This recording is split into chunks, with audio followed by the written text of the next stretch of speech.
Hey, welcome back to the show. In this growth mindset episode, we're going to be talking about 3 topics: strategic thinking, talent management, and delegating as a first-time manager. I have my yerba mate, orange exuberance. Let's do this.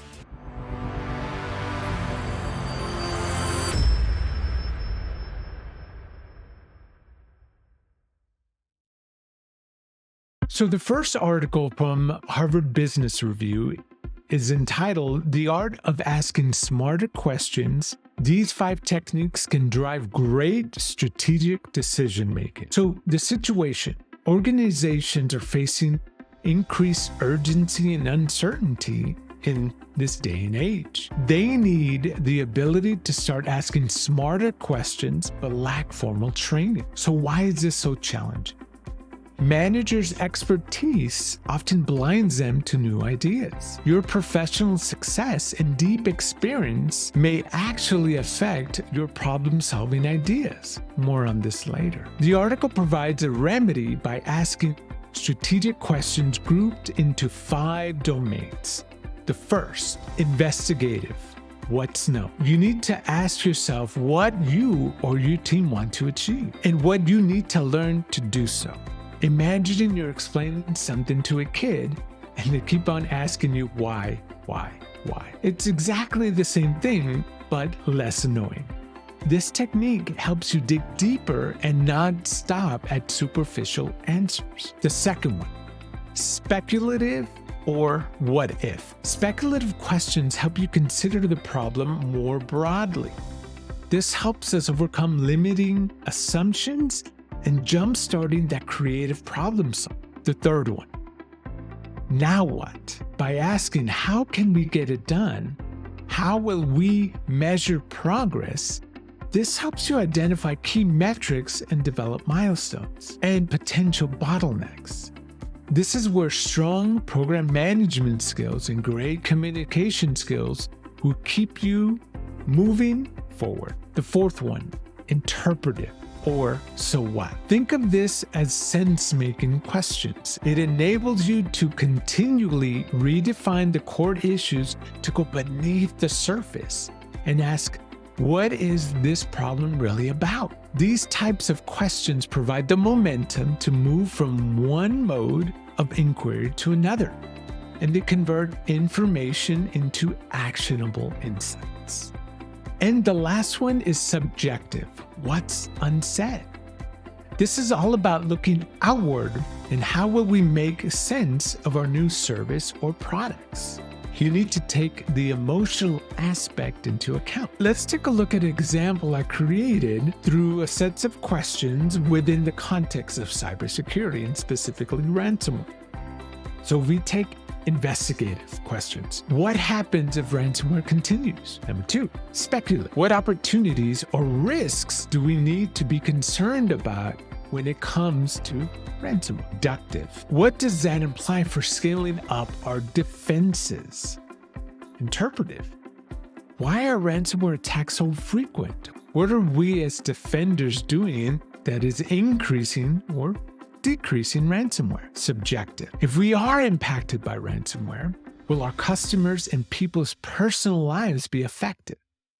In other words, have we done our due diligence and care, and can it be measured? Ultimately, you want to balance your set of questions and determine your style of inquiry.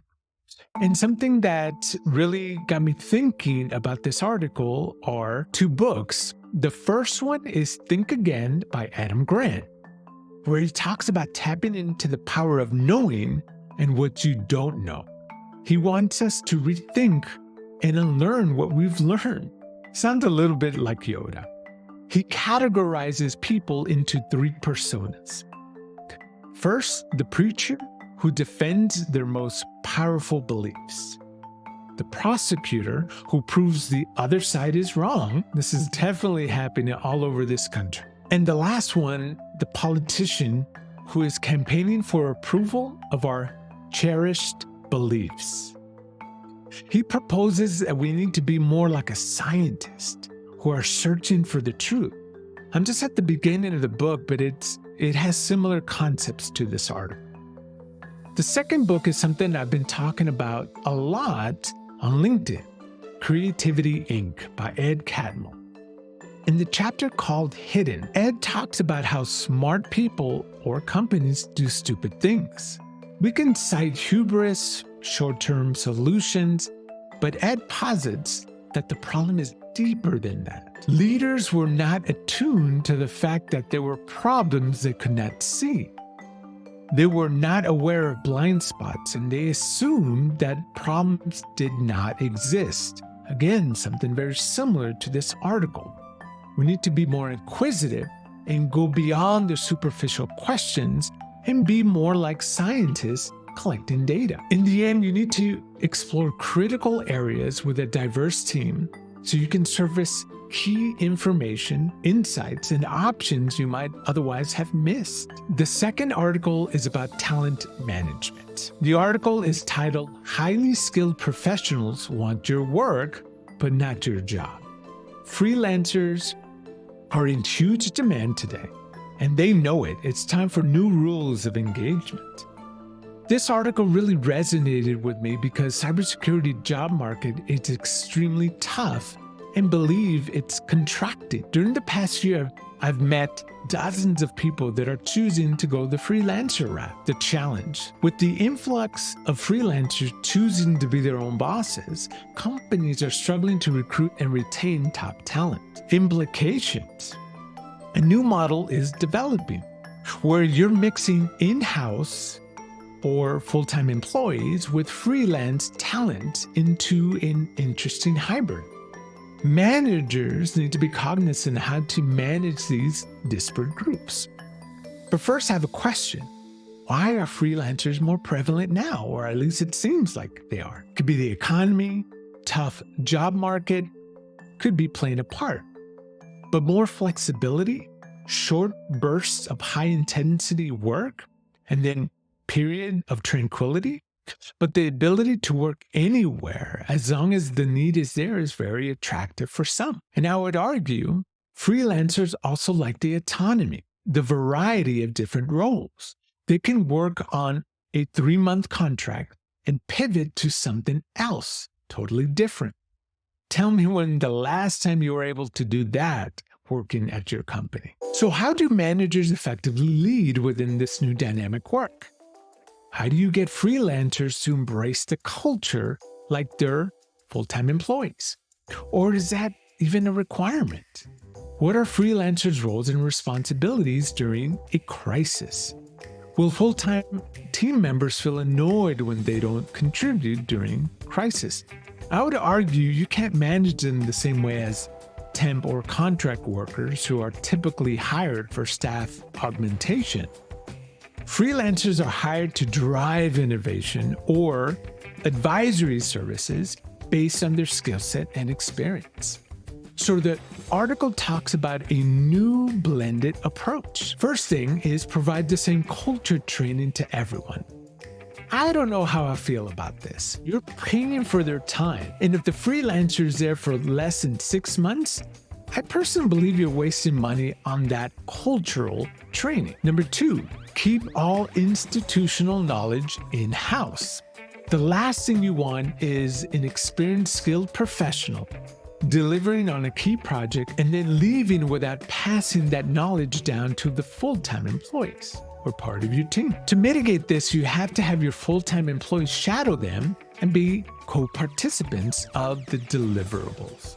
Again, you must put that in the contract, otherwise might be an issue down the road. Manage digital workflows. Freelancers are typically juggling multiple clients, therefore you need to build mutual trust that they will do everything the contract requires them to do. Therefore, keep good digital workflows with milestones is essential to keep the project on schedule. Lastly, you need to overly communicate both from the manager side and from the freelancer side. A downside of freelance work is the lack of employee benefits, according to this article. But the new generation might be using their voting power to create an alternative to the employee-sponsored model that we've had for probably a generation. Overall, this article is understanding the dynamic of a diverse team and juggling the best approach to make sure you're able to get all the innovation from your freelancers without affecting your full-time employees or staff. The last article is learning to delegate as a first-time manager. And let me tell you, I love this article. It really resonated with me because I've experienced it, but I've seen it around the different roles that I've had, both as new leaders and even seasoned leaders still having a hard time delegating, or managers having a hard time delegating. So here's the situation. Picture your first time leading a team. You were given several projects from your manager, and now you need to deliver them in a timely manner to showcase your team's value. Did you find yourself overwhelmed because you were doing the majority of the tasks? You're not alone. First-time managers struggle because they are trying to find the balance of them doing the work and delegating the work. So why is this so challenging? Prior to being promoted, managers were more than likely great individual contributors. And this is kind of my personal opinion. If you're a great individual contributor, that doesn't necessarily translate into being a good manager, and then even a higher level, being a great leader. However, when you become a manager, you must shed your individual contributor mindset. Easier said than done, and adopt a new one. The key is delegating and building trust within the team. It might sound counterintuitive, but the higher you advance in the career ladder, the less you'd be involved in from a day-to-day project-based work. So the article provides 5 tools for you to navigate this transition. The first tool is changing your mindset. Again, very hard to do, but you must understand that you're now managing and not doing the day-to-day work. You're providing your team all the necessary training, tools, and expertise they need to be successful. Number 2, once you've changed your mindset, you need to determine what to delegate and to whom. You need to identify your team's strengths and weaknesses to help them add value to the team's mission and overall organizations. So this could be, as an example, SWOT analysis: strength, weaknesses, opportunities, and threats. But there are some questions that you can ask. What project or task can I delegate so I can focus on a high-level, strategic-based projects? What project can be a learning opportunity for my team to develop? And lastly, can portions of this project be better suited to someone's strengths? This is all about understanding individual team members' strengths and weaknesses. The next one, clearly communicate the task or project to your individual team members and make sure you clarify roles and next steps. What does success look like? Identify the interdependencies, the key stakeholders. What team are you going to be collaborating? All of this has to be identified and conveyed to the individual or team leading this project. You're laying the foundation for the project and providing clear and concise instructions. So what you can do is set up a meeting to explain all of this. This is also a great opportunity for them to ask you questions to make sure they understand the task at hand. And maybe you don't let them go until they start asking questions. Maybe you can talk about asking more strategic questions, being inquisitive, being speculative, and all of that. And then lastly, when you do develop milestones and you're in for a check-in, you want to provide that feedback. So during the milestone check-in, provide feedback, especially if they were able to meet the milestone. Again, use this as an opportunity to elicit questions and give them that positive feedback.